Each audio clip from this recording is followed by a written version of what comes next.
عمر خان نے سوال کیا ہے کہ آج کی مسلمان لڑکیاں غیر مسلمان کے ساتھ اپنی زندگی تباہ کر رہی ہیں، اس کے متعلق کچھ عرض کیجیے۔ جی ہاں، میں ضرور عرض کروں گا۔ سوال یہ ہو رہا ہے کہ مسلمان لڑکیاں غیر مسلمانوں کے ساتھ اپنی زندگی تباہ و برباد کریں، ایک دم سلگتا ہوا سوال آپ نے اٹھایا ہے۔ حیدرآباد میں ہم سن رہے ہیں لوگوں سے کہ روزانہ اس طرح شادیاں ہو رہی ہیں کہ مسلمان لڑکیاں غیر مسلموں کے ساتھ بیاہی جا رہی ہیں۔ ایک دو نہیں، ایسے کئی کیسز روزانہ بار بار ہوتے جاتے ہیں، اور کئی علماء، خطباء، کالم نگار اس تعلق سے خوب گفتگو کر رہے ہیں، خوب تحریریں اخبارات میں، جرائد میں چھپ رہی ہیں، تقریریں ہو رہی ہیں۔ آپ یوں سمجھیے کہ فی الوقت ایک برننگ ایشو بنا ہوا ہے، یہ ایک برننگ ٹاپک بنی ہوئی ہے کہ مسلمان لڑکیاں غیر مسلموں کے ساتھ نکاح کر رہی ہیں۔ تو عزیزان محترم، یہ حرام ہے۔ اس طرح اگر کوئی مسلمان عورت غیر مسلم مرد سے نکاح کرتی ہے تو وہ نکاح نہیں ہوتا، نکاح منعقد ہی نہیں ہوتا، کیونکہ نکاح کے صحیح ہونے کے لیے شرط یہ ہے کہ مسلمان عورت کا نکاح مسلمان مرد ہی سے ہو سکتا ہے، اور غیر مسلم مرد سے مسلمان عورت اگر نکاح کرے تو نکاح منعقد ہی نہیں ہوتا، نکاح قائم ہی نہیں ہوتا، عقد منعقد ہی نہیں ہوتا۔ شادی کے بندھن میں، زوجیت کے بندھن میں وہ بنتے ہی نہیں ہیں۔ مطلب یہ کہ اس کے بعد جو بھی وہ کریں گے وہ بلا شک و شبہ کھلی زناکاری ہوگی، اور اس زناکاری کے نتیجے میں جو اولاد پیدا ہوگی وہ اولاد حرام کی اولاد ہوگی۔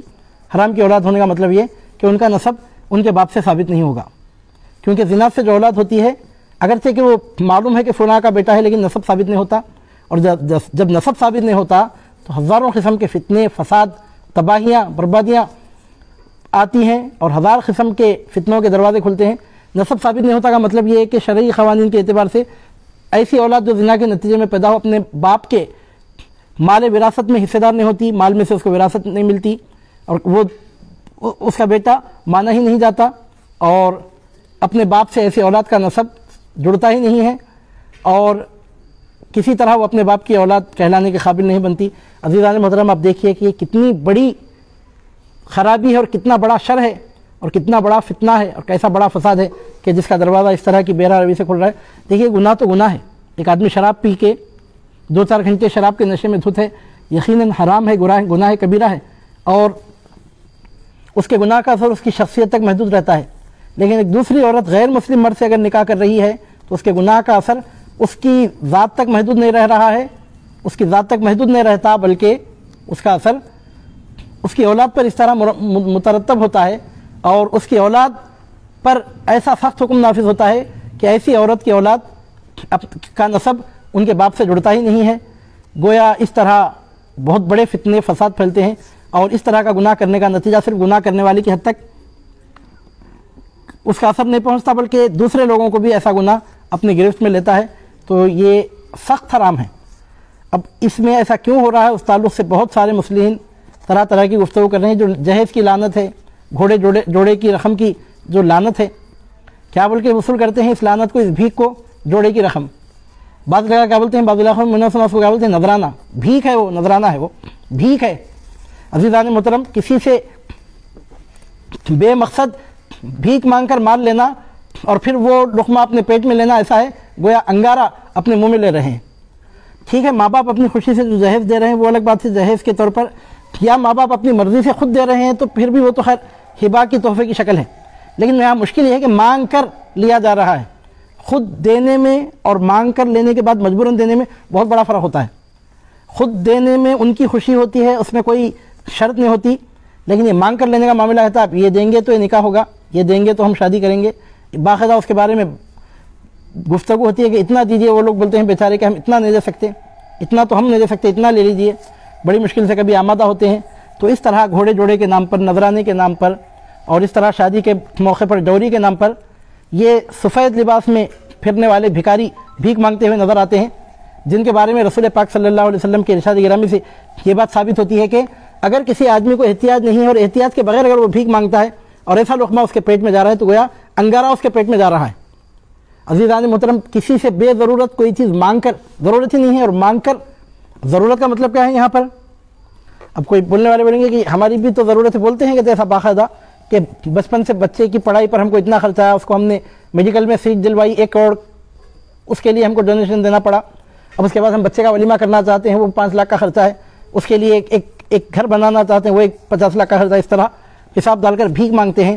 عزیزان محترم اس طرح بھیک مانگنے والے بھکاریوں کی وجہ سے معاشرے میں اس طرح کی خرابیاں پیدا ہو رہی ہیں. یہ بہت بڑا کوسچن مارک ہے جو ہمارے معاشرے پر قائم ہو رہا ہے. یہ بہت خطرناک قسم کی صورتحال ہے, سچویشن ہے جو کوسچن مارک بن کر ہمارے معاشرے پر ایک کوسچن مارک کی شکل میں نظر آ رہی ہے.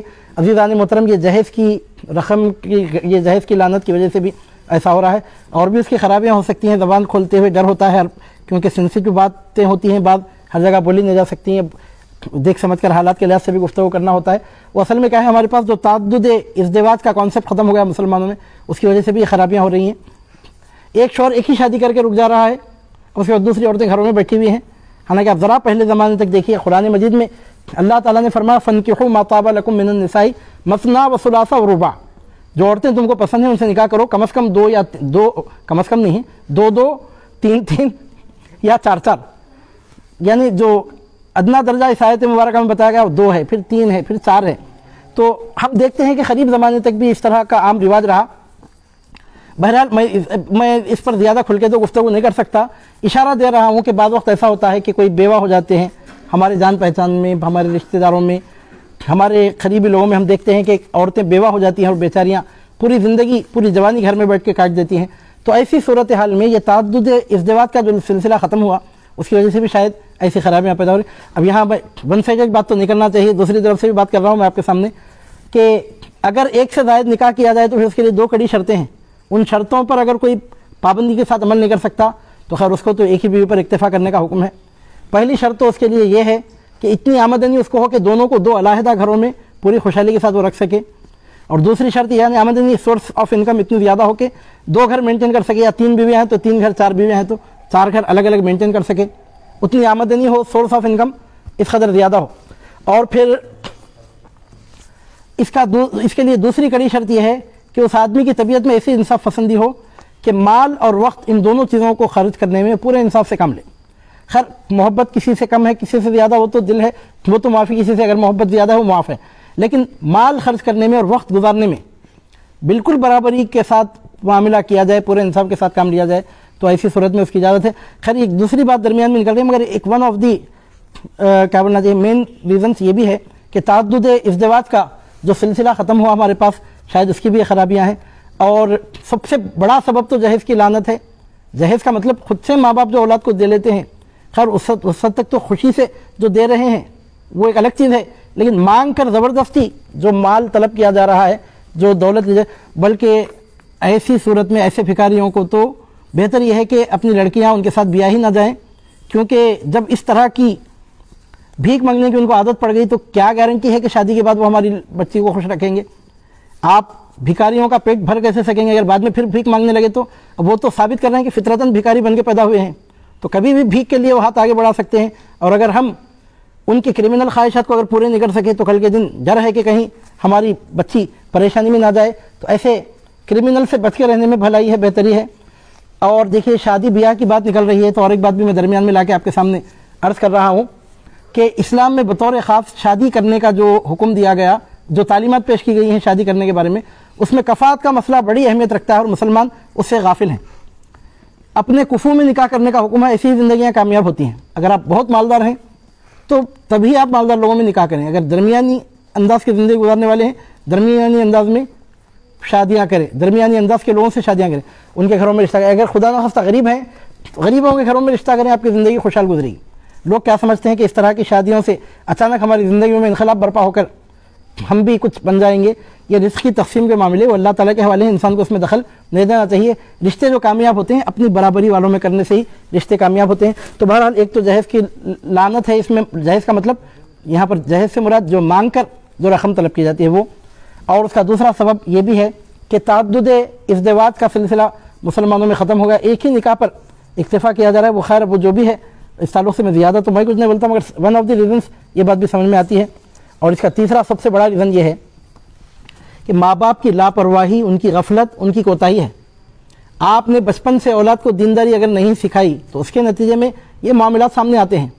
اگر کسی کی اولاد بے نمازی نکل رہی ہے تو ماں باپ اس کے ذمہ دار قرار پاتے ہیں. اگر انہوں نے اپنی تربیت کا حق ادا کر دیا, اب اس کے بعد بھی اگر تربیت کا اثر نہیں ہوا تو خیر وہ تو مجبوری ایسا بہت کم ہوتا ہے، ایسا بہت زیادہ کم ہوتا ہے۔ عزیزان محترم، اس کے ذمہ دار ماں باپ ہیں جو دینداری کا ماحول گھر میں نہیں دیتے، اولاد بے نمازی ہے۔ کتنے ہمارے مرد حضرات ہیں جو ادھر اذان ہوتی ہے اور جماعت سے نماز پڑھنے کے لیے مسجد میں نہیں آتے۔ اب اس کے ذمہ دار ماں باپ کے علاوہ اور کون ہو سکتے ہیں؟ اگر بچپن ہی سے ماں باپ نے اولاد کی تربیت کی ہوتی، بچپن سے ان کو عادت ڈالی ہوتی، تو ایسی پوری عادت کیوں پڑتی؟ ہم کسی کو ریمارک نہیں کر رہے ہیں، آج ہم اگر باجماعت نماز ادا کر رہے ہیں، اگر کوئی مطلب ہم جو بھی باجماعت نماز ادا کر رہے ہیں ان کو اپنے ماں باپ کا شکریہ ادا کرنا چاہیے کہ بچپن سے انہوں نے ایسے ماحول کا ان کو عادی بنایا۔ آج مسلمانوں میں ہم دیکھتے ہیں 70 to 80% مسلمان جماعت چھوڑ کے نماز پڑھتے ہیں، بلکہ شاید 90%۔ اب جمعہ کے دن دیکھیے کتنی صفیں ہوتی ہیں۔ عزیزان محترم، دینداری کا ماحول ہم نے گھر میں دینداری کا ماحول نہیں بنایا تو نتیجہ نکلا کہ اولاد دین سے دور ہو گئی اور فحاشی، عریانیت، بے حیائی کا نتیجہ ہوتا ہے۔ اور عام طور پر اس کی ایک بہت اہم وجہ یہ بھی ہے کہ انگریزوں کے کلچر کو ہم نے اپنے لیے بہت بڑے شرف کی افتخار کی بات سمجھا ہے۔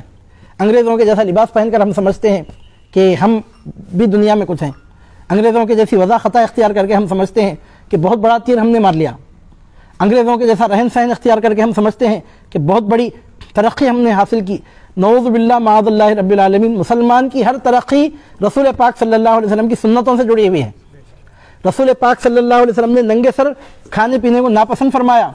اب جتنے مسلمان ننگے سر کھانا کھا رہے ہیں، پانی پی رہے ہیں، ان کے لیے کوئی خیر نہیں ہے۔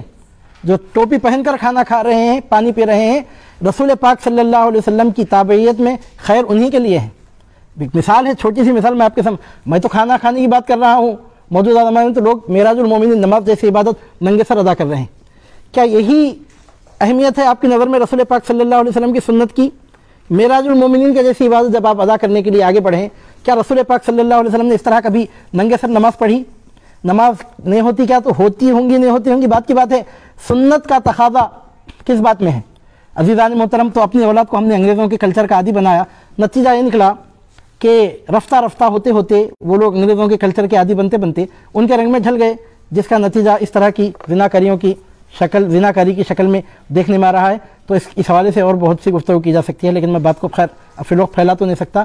البتہ وہ مسئلہ تو ہے اپنی جگہ کہ مسلمان مرد کتابی عورتوں سے، یہود و نصارہ سے، اہل کتاب عورتوں سے نکاح کر سکتا ہے، لیکن مسلمان عورت اہل کتاب مرد سے نکاح نہیں کر سکتی۔ وہ کتابی عورت سے نکاح کا جو مسئلہ ہے وہ مردوں کے لیے ہے، مرد کے لیے یہ مسئلہ ہے کہ وہ کتابی عورت سے نکاح کر سکتے ہیں، بچنا بہت زیادہ بہتر ہے کہ بچیں، لیکن عورتوں کے لیے تو وہ آپشن بھی نہیں ہے۔ اور مسلمان عورتوں کے لیے کتابی مرد کے ساتھ نکاح کرنا بھی جائز نہیں ہے، تو مشرکوں اور دیگر کافروں کے ساتھ نکاح کی کیا بات کی جائے گی؟ تو بہرحال آج کل مسلمان لڑکیاں غیر مسلمانوں کے ساتھ اپنی زندگی تباہ کر رہے ہیں، تو سب سے پہلی ذمہ داری ماں باپ پر عائد ہوتی ہے۔ جب تک ماں باپ گھر میں ماحول نہیں دیں گے، کوئی بڑے سے بڑا پیر، بڑے سے بڑا خطیب، بڑے سے بڑا وائز، بڑے سے بڑا عالم، بڑے سے بڑا مفتی، بڑے سے بڑا ریفارمر، بڑے سے بڑا کوشش کرنے والا کچھ نہیں کر سکتا، کیونکہ معاشرہ بنتا ہے فرد سے۔ جب تک فرد کی اصلاح نہ ہو، معاشرے کی اصلاح ناممکن ہے۔ البتہ ہمارے قوم کے جو قائدین ہیں، علماء ہیں، خطباء ہیں، وائزین ہیں، ریفارمرز ہیں، اور جو کریم آف دی سوسائٹی جو لوگ کہلاتے ہیں، جن کا اثر رسوخ ہوتا ہے سوسائٹی پر، معاشرے پر، ایسے لوگوں کو کوشش کرنا چاہیے کہ اپنے دائرۂ کار میں رہتے ہوئے اس تعلق سے خوب اویئرنیس پیدا کیا جائے۔ بہرحال عزیزان محترم، یہ اس طرح کے فتوے بیٹھ کر دینے سے اس کا علاج نہیں ہوگا۔ اس کا علاج در حقیقت ماں باپ کے ہاتھ میں، والدین کے ہاتھ میں ہے کہ بچپن سے اپنی اولاد کو حلال حرام کی تمیز سکھائیں، ان کو بچپن سے ذہن دیں کہ کافروں کے کلچر کو ایڈاپٹ کرنے میں ہمارے لیے کوئی شرف نہیں ہے، ہماری ہر عزت، ہر عظمت محمد الرسول اللہ صلی اللہ علیہ وسلم کی چوکھٹ سے جڑی ہوئی ہے، جن کے نام کو ہم اللہ کے نام کے ساتھ ملا کر کلمے میں پڑھتے ہیں۔ تو عزیزان محترم، یہ جو سوال ہوا ہے بہت سلگتا ہوا سوال ہے۔ اس طرح اگر مسلمان لڑکی غیر مسلم مرد سے نکاح کرتی ہے تو نکاح منعقد ہی نہیں ہوتا، اور یہ ایسا فساد ہے کہ جس کا اثر صرف اس گناہ کرنے والی عورت کی حد تک محدود نہیں رہتا، بلکہ اب آگے کی نسلوں پر بھی اس کے نہایت برے اور نہایت بھیانک خطرناک قسم کے اثرات مرتب ہوتے ہیں۔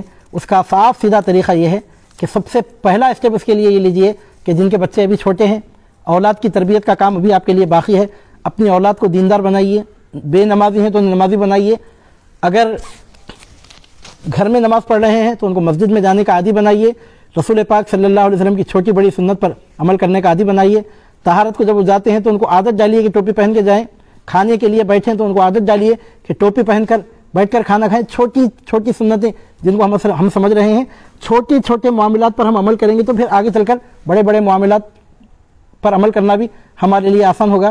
سنت رسول سے مسلمان نے منہ موڑ لیا، غیروں کے کلچر کو اپنے لیے باعث افتخار سمجھا، جس کا نتیجہ نکل رہا ہے کہ اولاد حرام کاریوں میں مبتلا ہو رہی ہے۔ حیف ہے ایسے ماں باپ کی زندگیوں پر کہ جن کی اولاد اس طرح قوم کے ملت کے نام پر دھبا بن کے دنیا میں سامنے آ رہی ہے۔ اب پچھتائے کیا ہوا جب کہ چڑیاں چگ گئیں کھیت، تیر کمان سے نکل جانے کے بعد کیا ہوتا ہے؟ یہ کام کب ہو سکتا ہے؟ جبکہ بچے ابھی بچپن کی منزل میں ہوں۔ اپنے بچوں کو دینداری کا ماحول دیجیے اور خاص طور پر ان کے ذہن و دل میں یہ بات پیوست کر دیجیے کہ مسلمان کی ترقی رسول ہاشمی نبی مدنی عربی صلی اللہ علیہ وسلم کے امتیوں کی ترقی صرف اور صرف آپ کی سنت مبارکہ سے وابستہ رہنے میں ہے۔ غیروں کا کلچر، کھڑے ہو کر پیشاب کرنے والے، سور کا گوشت کھانے والے، شراب پینے والوں کا کلچر کبھی ہمارے لیے باعث افتخار نہیں ہو سکتا۔ یہ بات ذہن و دل میں پیوست کی جائے۔ اللہ رب العزت سے دعا ہے کہ پروردگار عالم مسلم معاشرے پر رحم فرمائے اور اس طرح کی بے راہ روی سے ہمارے سماج کو، ہمارے معاشرے کو، ہمارے سوسائٹی کو اس طرح کی بے راہ روی سے محفوظ رکھے۔ وصلی اللہ تعالی وبارک وسلم علی خیر خلقہ ونور عرشہ نبینا و شفیعنا و حبیبنا و مولانا سیدنا محمد وعلی